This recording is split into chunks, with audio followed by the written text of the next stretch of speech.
దగ్గినప్పుడు చాలామంది లేడీస్‌కి urine control లేకుండా పడిపోతుందనమాట. దీన్ని స్ట్రెస్ ఇన్‌కాంటినెన్స్ అంటారు. సో, ఈ సమస్య చాలా సాధారణమైన సమస్య. చాలామందికి ఉంటుంది. సో, దీని నుంచి ఎలా బయటపడాలి అనేది అతి ముఖ్యమైన డిస్కషన్ ఇప్పుడండి. దీంట్లో ఎలా పడుతుంది ఇది అని అంటే యూజువల్‌గా స్ట్రెస్ యూరినరీ ఇన్‌కాంటినెన్స్ అంటారు. ఇది మగవాళ్ళలో రాదండి. చాలా అరుదు మగవాళ్ళలో. లేడీస్‌లో చాలా కామన్. సో, దీనికి రెండు ముఖ్యమైన కారణాలు. ఒకటి నార్మల్ డెలివరీ. అంటే ఇప్పుడు లేడీస్‌కి నార్మల్ డెలివరీ సిజేరియన్ కాకుండా పొట్ట కోసి బిడ్డను తీయకుండా కింద నుంచి నార్మల్ డెలివరీ అయినప్పుడు వాళ్ళకి ఆ ఏరియాలో కొన్ని కండరాలు లూజ్ అవ్వటం వల్ల వాళ్ళకి ఫ్యూచర్లో అంటే వాళ్ళకి డెలివరీ అయినప్పుడు 20 ఏళ్ళు 30 ఏళ్ళు ఉంటాయనుకోండి, అప్పుడు రాదు. 45, 50, 55, 60 ఏళ్ళ వయసులో అప్పుడు జరిగిన దాని లూజ్ అయిన దాని ఎఫెక్టు వయసుతో కూడా కొద్దిగా కండరాలు లూజ్ అవుతాయి కాబట్టి అప్పుడు వస్తుందన్నమాట. 45, 50 ఏళ్ళు దాటిన తర్వాత. సో, వాళ్ళు ఏం చేయాలో అర్థం కాదు.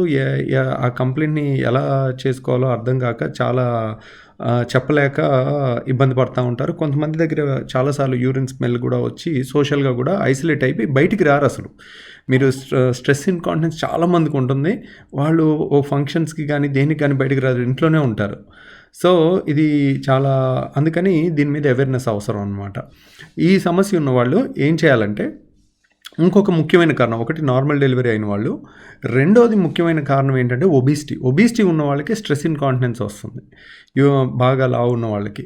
సో, మీరు గనక దీనికి ఉపాయం ఆపరేషన్ లాంటివి ఏం లేకుండా, మందులు లేకుండా సింపుల్ ఉపాయం ఏంటంటే బరువు ఉన్నోళ్ళు బరువు తగ్గితే స్ట్రెస్ ఇన్‌కాంటినెన్స్ పోతుంది. రెండోది ఏంటంటే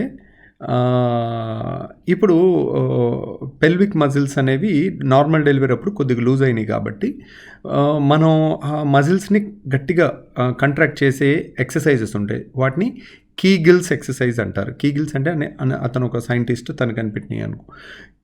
KEIGLE కీగిల్స్ ఎక్సర్సైజెస్ అంటారు. అంటే ఏంటంటే ఇప్పుడు సపోజ్ మనం మోషన్కి వెళ్ళేటప్పుడు కంట్రోల్ చేసుకోవాలనుకోండి, గట్టిగా బిగబడతాం చూడండి. అట్లా యూరిన్కి వెళ్ళేటప్పుడు కూడా కంట్రోల్ చేసుకున్నట్టు పెల్విక్ మజిల్స్ అన్నీ కంట్రోల్ చేసుకుని ఇట్లా నొక్కటం వదలటం అట్లా ఒక 10-15 సార్లు 3 పూట్ల చేసాం అనుకోండి. దానికి ఒక పొజిషన్ అంటూ ఏం లేదు. పడుకుని కూడా చేయొచ్చు, కూర్చుని చేయొచ్చు, ఏ పొజిషన్లో అయినా చేయొచ్చు.